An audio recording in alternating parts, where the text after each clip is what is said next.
Hello दोस्तों, स्वागत है आपका अपने ही यूट्यूब चैनल ऑनलाइन नव्या एकेडमी में। तो आज हम बात करने वाले हैं यूके ट्रिपल एस सी के द्वारा जो नया विज्ञापन जारी किया गया है उसके बारे में, जो कि अभी कुछ देर पहले यानी कि विज्ञापन संख्या आपका ये है और 31 जनवरी 2025 को ये अभी यानी कि आज शाम को ये विज्ञापन जारी किया गया है। तो उत्तराखंड अधीनस्थ सेवा चयन आयोग द्वारा समूह गौ की सीधी भर्ती के माध्यम के विभिन्न विभागों के लिए आपके विज्ञान, कृषि, जीव विज्ञान विषयों में जो संबंधित जो रिक्त पद हैं उनके लिए चयन हेतु विज्ञापन यहाँ पे जारी किया गया है।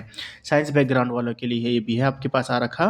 ठीक है, तो विज्ञापन जो 31 जनवरी को प्रकाशित हुआ है। आरंभिक जो तिथि है इसकी ऑनलाइन आपको फॉर्म भरने की 6 फरवरी 2025 तक है और अंतिम तिथि है 28 फरवरी 2025 तक।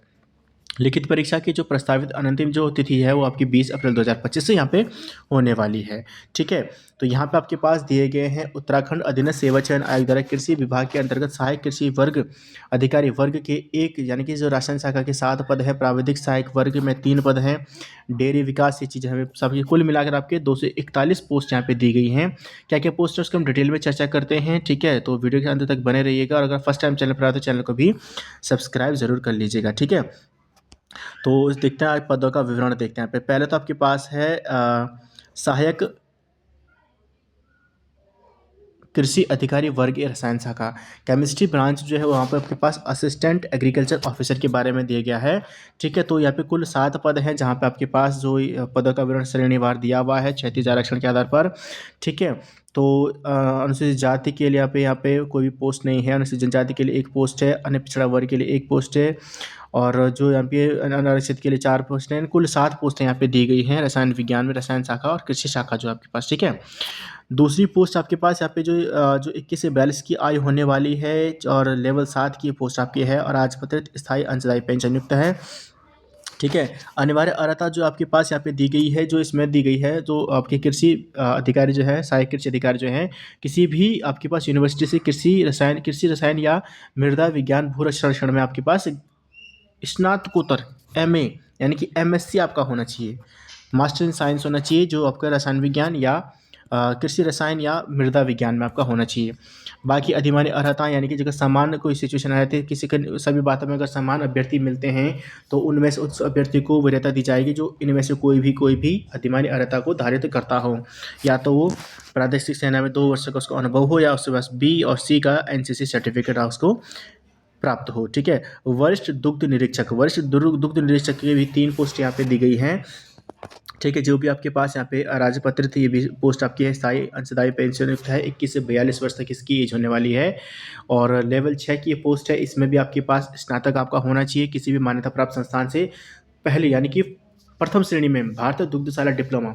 तो इनमें आपको डिप्लोमा होनी चाहिए, आपके पास में फर्स्ट डिवीजन होनी चाहिए, या पशुपालन और दुग्धशाला विषयों में विशेषज्ञता के साथ प्रथम श्रेणी में कृषि एग्रीकल्चर में आपके पास होना चाहिए। ठीक है, अधिमान्य अर्हताएं सेम वही आपकी होने वाली जो ऊपर हमने देखी थी। फार्मासिस्ट की 10 पोस्टें यहाँ पे हैं जिसमें आपके पास सेम एज वही ग्रुप वही है, लेवल 6 की पोस्ट है, एज का 21 से 42 आपके पास होगी। इसमें आपके पास क्या है, जो अनिवार्य रूप से जो आपकी शैक्षिक अर्हता है, माध्यमिक शिक्षा उत्तराखंड से इंटरमीडिएट परीक्षा जीव विज्ञान एवं गणित विषय के साथ या सरकार द्वारा उसके समकक्ष मान्यता प्राप्त कोई भी परीक्षा उत्तीर्ण होना। ठीक है, फार्मासिस्ट में तो इंटरमीडिएट आपके जीव विज्ञान है, गणित विषय से आपके साथ पास होना चाहिए, आपकी डिग्री होनी यानी कि इंटरमीडिएट होना चाहिए। सेवा योजन जीव विज्ञान है, गणित में से कोई भी आपका होना चाहिए इंटरमीडिएट में। ठीक है, सेवा में पदों पर सीधी भर्ती के लिए आवश्यक है कि अभ्यर्थी किसी मान्यता प्राप्त फार्मेसी का डिप्लोमा रखता है। अब उसके पास या तो इंटर में उसके पास साइंस बैकग्राउंड का होना चाहिए, जो आपके पास बायोलॉजी या मैथ्स होनी चाहिए, कोई भी एक सब्जेक्ट होना चाहिए और साथ ही साथ फार्मेसी का डिप्लोमा होना चाहिए और उसको देवनागरी लिपि का भी ज्ञान होना चाहिए। अधिमान्य अर्हता सेम ही आपके पास होने वाली है। केमिस्ट्री की भी 12 पोस्टें हैं, केमिस्ट्री 12 पोस्टें हैं, तो उसके लिए भी आपके पास 18 से 42 की एज है, लेवल 6 की पोस्ट है, राजपत्रित स्थायी अंशदायी पेंशन युक्त है। अनिवार्य जो इसमें अर्हता दी गई है वो किसी भी विश्वविद्यालय से केमिस्ट्री में आपके पास एमएससी आपका होना चाहिए। ठीक है, स्नातकोत्तर की आपके पास डिग्री होनी चाहिए। अधिमान्य अर्हताएं सेम ही रहेंगी। प्राविधिक सहायक वर्ग एक यानी कि अभियंत्रण शाखा, इसकी कुल 3 पद हैं। यहाँ पे आपके पास किसी भी आपके यूनिवर्सिटी से आपके पास कृषि अभियांत्रिकी में आपके पास ग्रेजुएशन की डिग्री होनी चाहिए इसके लिए, ठीक है।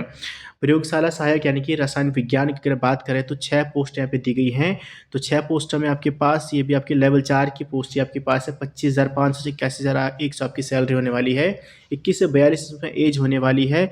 और इसकी अन्य जो अर्हता है यानी कि जो एलिजिबिलिटी है, एजुकेशन क्वालिफिकेशन, तो आपके पास केमिस्ट्री यानी कि या मृदा रसायन या कृषि रसायन यानी कि एग्रीकल्चर केमिस्ट्री में आपके पास जो है बीएससी या बीएससी कृषि मृदा जो है आपके पास बीएससी की डिग्री होनी चाहिए, ठीक है।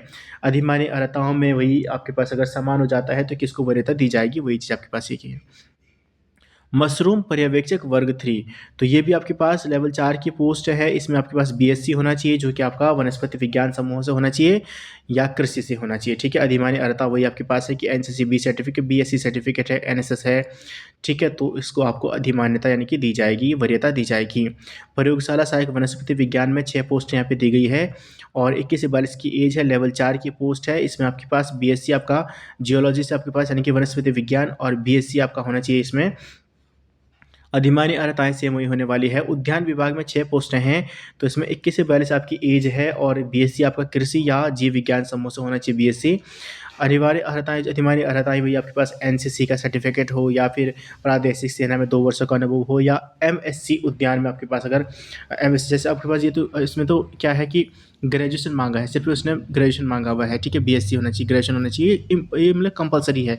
लेकिन अगर एमएससी किसी के पास है एग्रीकल्चर में, अगर एमएससी की डिग्री उसके पास है तो उसको यहाँ पर वरीयता दी जाने वाली है, ठीक है। तो अगला देखते हैं प्रयोगशाला सहायक की 7 पोस्टें हैं। प्रयोगशाला सहायक में आपके पास यहाँ पे लेवल 5 की यहाँ पे ये भर्ती है यहाँ पे और 18 से 42 की एज होने वाली है। तो यहाँ पे उत्तराखंड शिक्षा यानी कि आपके पास इंटरमीडिएट में जीव विज्ञान या विज्ञान के विषय के साथ इंटरमीडिएट परीक्षा उत्तीर्ण व सरकार के समकक्ष मान्यता प्राप्त उत्तीर्ण यहाँ पे होने चाहिए। साथ ही इसमें आपके पास स्टेट मेडिकल फैकल्टी महानिदेशक चिकित्सा शिक्षा द्वारा मान्यता प्राप्त संस्था से आपके पास प्रयोगशाला टेक्नीशियन का आपके पास 1.5 वर्ष का 1.5 साल का यहाँ पे डिप्लोमा होना जरूरी है, ठीक है। अधिमान्य अर्हताएँ आपके पास वही सेम हो जाएंगी। पशुधन प्रसार अधिकारी 120 पोस्ट यहाँ पे हैं, ये सबसे बढ़िया पोस्ट यहाँ पे है। सबसे ज़्यादा पोस्ट इसी में 120 यहाँ पे पोस्टें दी गई है। पशुधन प्रसार अधिकारी पशुपालन विभाग में सीधी भर्ती और पशुधन प्रसार अधिकारी पशुपालन विभाग में विभागीय कर्मचारियों के लिए, तो ये विभागीय कर्मचारियों के लिए नीचे दी गई है और बाकी सीधी भर्ती के लिए वो आपकी है 108, ठीक है। तो वेतनमान इसका 35,400 से 1,12,000 इनके लेवल 6 की पोस्ट है। 21 से 42 आपकी एज होने वाली है। भारत के विधि द्वारा स्थापित विश्वविद्यालय में किसी से भी आपका जीव विज्ञान से, कृषि विज्ञान से या पशुपालन में किसी भी विषय में आपका ग्रेजुएशन होना चाहिए, ठीक है। पशुधन प्रसार अधिकारी के चयन की तो न्यूनतम आपके पास 2 वर्ष का अवधि का डिप्लोमा भी आपके पास यहाँ पे होना चाहिए या चयनित अभ्यर्थियों की नियुक्ति से पहले जो 2 वर्ष का विभागीय प्रशिक्षण उसको दिया जाएगा। यानी उसका जो अगर चयन होता है तो उसके बाद उसको 2 साल का यहाँ पे ट्रेनिंग दी जाएगी, ठीक है। और उस बीच में उसको कोई भी भत्ते वगैरह नहीं मिलेंगे। यहाँ पे लिखा उसने प्रशिक्षण अवधि में संबंधित अभ्यर्थी को वेतन मानदेय और अन्य भत्ते नहीं होंगे, ठीक है। 2 साल का आपको डिप्लोमा यानी कि ट्रेनिंग करवाई जाएगी। अधिमान्य अर्हताएँ वही होने वाली है। खाद्य प्रसंस्करण शाखा वर्ग 3 पर्यवेक्षक यानी कि कैनिंग, कुल 19 पद हैं और ये आपकी भाई लेवल 4 की पोस्ट है। एक 18 से 22 की एज होने वाली है। तो खाद्य प्रसंस्करण में आपके पास होना चाहिए यानी कि फूड में आपके पास यानी कि डिप्लोमा होना चाहिए और कृषि में इंटरमीडिएट आपके पास होना चाहिए फिर, ठीक है। अधिमान्य अर्हताएँ वही या फिर आपको होटल मैनेजमेंट का डिप्लोमा तो भी यहाँ पे आपका काम आ सकता है। खाद्य प्रसंस्करण शाखा वर्ग 3, ठीक है। तो आपके कुल 1 पोस्ट यहाँ पे दी गई है और इसके लिए आपके पास जो है वो इसमें आपके पास डिप्लोमा यहाँ पे इसका होना चाहिए सिलेक्टेड। फोटोग्राफर की 3 पोस्टें हैं और फोटोग्राफर आपके पास 50% किसी भी विश्वविद्यालय से आपके पास कम से कम 50 अंकों से बीएससी डिग्री भौतिक विज्ञान में यानी कि फिजिक्स का आपका होना चाहिए और 50% आपके मार्क्स होने चाहिए ग्रेजुएशन में, ठीक है। बाकी अधिमान्य अर्हताएँ सेम रहने वाली है। स्नातक सहायक कुल 2 पद यहाँ पे हैं अनारक्षित के लिए, वो भी 21 से 42 यहाँ पे एज होनी चाहिए और इसमें आपके पास भारत के किसी भी विश्वविद्यालय से आपके पास 2nd डिवीज़न में पीसीएम या आपके पास सांख्यिकी भी अगर है तो उससे आपकी 2nd डिवीज़न में आपकी यहाँ पे ग्रेजुएशन होना चाहिए, ठीक है। साथ ही प्रतिरूप सहायक जो है उससे 25 पद है यहाँ पे, 18 से 22 की एज होने वाली है और यहाँ पे प्रतिरूप सहायक में आपके पास किसी मान्यता प्राप्त संस्थान से गणित के साथ भौतिक विज्ञान तथा रसायन शास्त्र विज्ञान विषयों में से 10+2 यानी कि 12वीं में के समकक्ष उसने उत्तीर्ण किया, यानी कि पीसीएम या पीसीबी जो आपके पास है, ठीक है, यानी कि साइंस वर्ग से आपका होना चाहिए, तो वो इसके लिए एलिजिबल होने वाला है। और फिर इसका वैज्ञानिक सहायक है। वैज्ञानिक सहायक की भी आपकी 5 पोस्ट है, एक 5 अनारक्षित के लिए है, ठीक है, कुल 6 पोस्ट यहाँ पे दी गई है। तो इसमें आपके पास किसी विश्वविद्यालय में गणित के साथ भौतिक विज्ञान और रसायन शास्त्र के साथ साथ स्नातक की उपाधि होनी चाहिए, और या उसके समकक्ष उसने कोई भी परीक्षा उत्तीर्ण की तो वो यहाँ पे इसके लिए अर्ह माना जाएगा, ठीक है। वन दरोगा इसमें एक और है, और वन दरोगा की अभी यहाँ पे कोई भी चीज़ें नहीं दी गई हैं, ठीक है। तो कुल पदों की संख्या नहीं दी, यानी कि ये जल्दी ही ये भर्ती आपको देखने को मिलेंगी। तो वन विभाग में वन दरोगा के रिक्त पदों का संशोधित अध्याचन प्राप्त होने पर, जो संशोधित अध्याचन जो है वो जाएगा जब, तो उसके प्राप्त होने के पश्चात जो है विज्ञापन में उसको भी सम्मिलित कर दिया जाएगा। वन दरोगा जो 19,200 से 92,300 लेवल 5 की पोस्ट है, 18 से 28 वर्ष की एज है, ठीक है, और अराजपत्रित स्थायी अंशदायी पेंशन युक्त है। और इसमें अर्हता आपके पास होनी चाहिए भारत के विधि द्वारा स्थापित बोर्ड परिषद या उत्तराखंड राज्य स्थित मान्यता प्राप्त विद्यालय से इंटरमीडिएट कृषि अथवा विज्ञान के साथ अथवा समकक्ष स्तर की परीक्षा उत्तीर्ण होनी चाहिए। अधिमानी अर्हताएं अन्य बातों के समान होने पर ऐसे अभ्यर्थी को यानी कि वरीयता दी जाएगी जो प्रादेशिक सेना में से 2 वर्ष का अनुभव हो, ठीक है, या उसने 2 वर्ष काम किया, या फिर एनसीसी बीएससी सर्टिफिकेट से पास हो। लिखित प्रतियोगी परीक्षा में सफल अभ्यर्थियों से शारीरिक दक्षता परीक्षा में भाग लेने की अपेक्षा की जाएगी। जो वन दरोगा जो है आपके पास, उसमें आपके पास फिजिकल भी आपका होगा। रिक्तों के सापेक्ष 2 गुना अभ्यर्थियों को शारीरिक परीक्षा व दक्षता परीक्षा हेतु आमंत्रित किया जाएगा। जितनी भी रिक्तियाँ आएगी उसके 2 गुना, यानी कि मान लीजिए 40 पोस्ट हैं तो उसके 2 गुना यानी कि पोस्टें जो है प्रत्येक अभ्यर्थी के 2 गुना के हिसाब से यहाँ पे शारीरिक परीक्षा के लिए बुलाया जाएगा। जो लिखित परीक्षा में पास होंगे फिर उसके बाद उनको बुलाया जाएगा शारीरिक परीक्षा के लिए। तो रिक्तियों के सापेक्ष 2 गुना अभ्यर्थियों को शारीरिक और दक्षता परीक्षा के लिए आमंत्रित किया जाएगा। शारीरिक अर्हता परीक्षा में सफल होने पर अभ्यर्थियों की शारीरिक दक्षता परीक्षा जो है वो ली जाएगी, ठीक है। मेडिकल वगैरह भी यहाँ पे आपके पास हो सकता है, ठीक है। अनिवार्य शैक्षिक अर्हता यहाँ पे आपके पास क्या क्या है, किसी भी अभ्यर्थी की तब तक नियुक्त नहीं किया जाएगा जब तक कि उसकी ऊंचाई सीने घेरे के नीचे विनिर्दिष्ट जो न्यूनतम मानक है वो पूरा नहीं करता है। यानी कि पुरुषों के लिए 163 सेंटीमीटर उसकी हाइट होनी चाहिए और 150 सेंटीमीटर महिलाओं के लिए। सीना फुलाने 5 सेंटीमीटर का सीना यानी कि फुलाना अनिवार्य है। परंतु अनुसूचित जाति जनजातियों जो है और गोरखा, नेपाली, आसामी, लद्दाख इनके लिए जो है पुरुषों के लिए जो उसकी हाइट है, जिनकी हिल सर्टिफिकेट उनके जिनके पास है, उनके लिए पुरुषों के लिए हाइट 152 सेंटीमीटर है, 152 सेंटीमीटर, और महिलाओं के लिए 145 सेंटीमीटर है, ठीक है। पर्वतीय क्षेत्र के अभ्यर्थियों को शारीरिक अर्हताओं में छूट है तो पर्वतीय क्षेत्र प्रमाण पत्र जो लगाना आवश्यक होगा, ठीक है। और यहाँ पे ऐसे अभ्यर्थी सेवा किसी पद पर नियुक्त नहीं किया जाएगा यदि किसी शारीरिक परीक्षा मानसिक की परीक्षा में वो स्वस्थ नहीं है, ठीक है। मान लीजिए उसने लिखित परीक्षा उत्तीर्ण कर ली है लेकिन वो शारीरिक या मानसिक रूप से स्वस्थ नहीं है तो उसे नियुक्त नहीं किया जाएगा। शारीरिक परीक्षा क्या होने वाली है वन दरोगा के लिए, तो पुरुषों के लिए 4 घंटे में जो है 25 किलोमीटर की दौड़, महिलाओं के लिए 4 घंटे में 14 किलोमीटर की दौड़ होनी आवश्यक है। दौड़ में सफल अभ्यर्थी को अर्ह माना जाएगा, ठीक है। और अर्हकारी शारीरिक अर्हता परीक्षण अनुपयुक्त पाए जाने पर शारीरिक दक्षता परीक्षा हेतु विहित अर्हकारी मानदंड पूर्ण नहीं किए जाने की दशा में अभ्यर्थी को अनुपयुक्त घोषित कर प्रतियोगिता से बाहर किया जा सकता है, ठीक है। लिखित परीक्षा जो है वो 100 अंकों की होने वाली 2 घंटों के लिए होने वाली है, और इसमें आपके पास दिया गया कि कितनी कितनी आपको पास होने के लिए कितने कितने मार्क्स चाहिए होगी। बाकी ऊपर आप कितना भी लेके आ सकते हैं, मेरिट में आप किसी भी हिसाब से अपनी मेरिट बना सकते हैं जैसी भी आपकी पढ़ाई होगी, ठीक है। इसके लिए राष्ट्रीयता जो है आपकी हिंदी जो भी इनकी आपके भारतीय, ठीक है, और ये जो भी आपके पास ढंग से पढ़ लीजिए एक बार, ठीक है। बाकी किस किस को कितना यहाँ पे परसेंट, यहाँ पे आरक्षण क्या क्या चीज़ें हैं ये भी आपके पास यहाँ पे दी गई हैं। अब हम यहाँ पे बात करते हैं, बहुत लंबी वीडियो होने वाली है, ठीक है। तो बाकी जो जिन जिन प्रतियोगिताओं में जो अगर पदक जीते हैं उन खिलाड़ियों को किस प्रकार से यहाँ पे इसमें मिलने वाला है, लाभ मिलने वाला है, वो चीज़ यहाँ पे दी गई हैं। बाकी फ़ीस आपकी एसटी, एससी, ओबीसी के लिए जो है अनारक्षित और ओबीसी के लिए आपकी है 300 रुपये, एससी, एसटी और ईडब्ल्यूएस के लिए 150, दिव्यांग के लिए 150 रुपये, ठीक है। अनाथ के लिए जो कोई अनाथ बच्चे हैं उनके लिए कोई भी फ़ीस नहीं है, ठीक है। अगला यहाँ पे देखते हैं नेक्स्ट देखते हैं इसके सिलेबस के बारे में। तो यहाँ पे सबसे ज़्यादा जो फ़ायदा मिलने वाला है वो आपका साइंस बैकग्राउंड वालों के लिए मिलने वाला है। तो यहाँ पे आप देख लीजिए, इसमें आप क्या लिख रहे हैं कि syllabus for the post of सहायक कृषि अधिकारी वर्ग 1 रसायन शाखा वरिष्ठ दुग्ध निरीक्षक और फार्मासिस्ट, केमिस्ट और फॉरेस्टर वन दरोगा का है, ठीक है। तो part 1 ABCD compulsory for all यानी कि 70 मार्क्स के ये सब के लिए कंपलसरी है। और पार्ट ई जो है वो आपका सहायक कृषि अधिकारी वर्ग 1 के लिए है, जो कि 30 मार्क्स का होगा। कुल मिला के 100 मार्क्स होगा, ठीक है।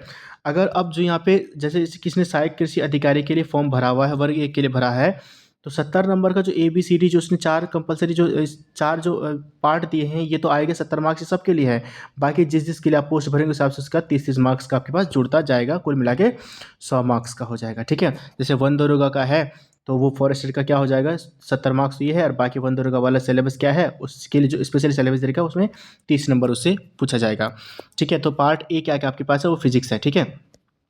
पार्ट है आपके पास फिजिक्स है, जहाँ पे आपके पास मोशन एंड फोर्सेस दे रखा है, जैसे में आपके पास distance and displacement, velocity, speed and directions, uniform and non uniform motions हो गया, along straight line, acceleration, distance times and velocity times, graphs for the uniform motion and uniformly accelerated motions, equations of the motion by the graphical method, ठीक है। तो ये सब आपके पास होगा। Unit 2 आपके पास पार्ट ए में ये, ठीक है। और यूनिट 2 आपकी है यानी कि वर्क, एनर्जी एंड ग्रेविटेशन, जिसमें आपके पास फोर्स के बारे में, एनर्जी के बारे में, kinetic, potential energy, law of conversion of the energy, ठीक है। कमर्शियल यूनिट ऑफ एनर्जी सभी कुछ आपके पास पूछ जाएंगे। यूनिट 3 आपकी है वो है साउंड, नेचर ऑफ साउंड, ठीक है, and its propagation in the various medias, किस किस मीडिया में क्या, किस किस मीडियम में क्या क्या किस प्रकार से साउंड बिहेव करता है, ठीक है। यूनिट 3 इसमें ऑप्टिक्स है, प्रकाश है, प्रकाश से इसके बारे में जो यानी कि प्रिंसिपल फोकस क्या होता है, फोकल लेंथ क्या होता है, मिरर फार्मूला पूछा जा सकता है, स्पेरिकल लेंसेज क्या होते हैं, लेंस फार्मूला क्या क्या होता है, ठीक है। ह्यूमन आई के बारे में पूछा जाएगा। ये कुल मिला के आपके 12th लेवल का सिलेबस है, 10th 12th लेवल का सिलेबस मोस्टली इसमें रहेगा, ठीक है। यूनिट 5 इसमें है पार्ट ए का, वो है इलेक्ट्रिसिटी एंड मैकेनिज्म, ठीक है, मैग्नेटिज्म। तो इलेक्ट्रिक्स या इलेक्ट्रिक करंट या का सर्किट जो है, इलेक्ट्रिक फील्ड क्या होता है, इंटरलेशन बिटवीन PVIR जो हो गया, ठीक है। Heating effect of electric current क्या क्या होता है, force of current carrying conductor, ठीक है। आपके पास फ्रीक्वेंसी ऑफ AC हो गया, ऑल्टरनेटिव करंट हो गया, ठीक है, डायरेक्ट करंट हो गया, अल्टरनेटिव करंट हो गया। तो ये सारी चीज़ आपके पास होने वाली हैं। पार्ट 2 जो आपका है वो केमिस्ट्री होगा, ठीक है। पार्ट ए आपका फिजिक्स है, पार्ट 2 केमिस्ट्री है, जिसमें आपके पास नेचर और बिहेवियर ऑफ मैटर यानी कि मैटर के बारे में पूछा जाएगा, एटम्स क्या है, मॉलिक्यूल्स क्या क्या है, केमिकल रिएक्शंस क्या क्या होती हैं, एसिड बेसिड एंड साल्ट्स क्या क्या होंगे, ठीक है। Unit 5 metal and non metals हो गया, कार्बन और उसके कंपाउंड्स क्या क्या होने वाले, 6 यूनिट आपके पास केमिस्ट्री में है।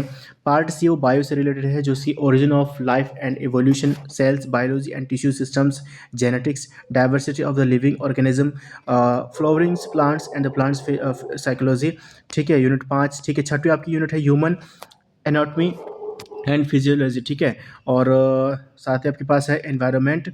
Unit 8 health and hygiene, plants and animal breeding, ठीक है। और छठा आपके पास है मैथमेटिक्स यानी physics, chemistry, maths, bio, 4 unit ये आपके पास सबके लिए कंपलसरी है। फिजिक्स, केमिस्ट्री, मैथ्स, बायो, चारों से आपके पास 70 मार्क्स आएगा, ठीक। कुल मिला के चारों से आपके पास 70 मार्क्स आएगा। फिर उसके बाद आपने कौन से सब्जेक्ट की कौन से पोस्ट के लिए भरेगा, उसके आपके पास 30 नंबर जुड़ के आएगी। क्लियर है, तो यानी कि कुल मिला के 100 नंबर का आपके हो जाएगा, ठीक है। मैथमेटिक्स में आपके पास नंबर सिस्टम हो गया, और आपके पास एलजेब्रा हो गया, ठीक है, geometry and coordinate geometry, mensuration, और आपके पास स्टैटिस्टिक्स एंड प्रोबेबिलिटी और ट्रिग्नोमेट्री, ठीक है। ये आपके पास सारी होने वाली हैं। और इसके बाद जो इनकी वीडियोस भी मैं आपके पास प्रोवाइड करने की कोशिश करूँगा, ठीक है, साइंस की और मैथ्स की, ठीक है। फिर उसके बाद है जैसे कि यहाँ पे सॉयल एंड जो आपके पास पार्ट ई उसके लिए जो कौन से agriculture, chemistry, soil science and soil conversion, ठीक है। तो इसकी पूरी तरीके से यूनिट ढंग से आप जो जिस पोस्ट के लिए आप भरेंगे उसका आप सिलेबस एक बार ढंग से देख लीजिएगा, ठीक है।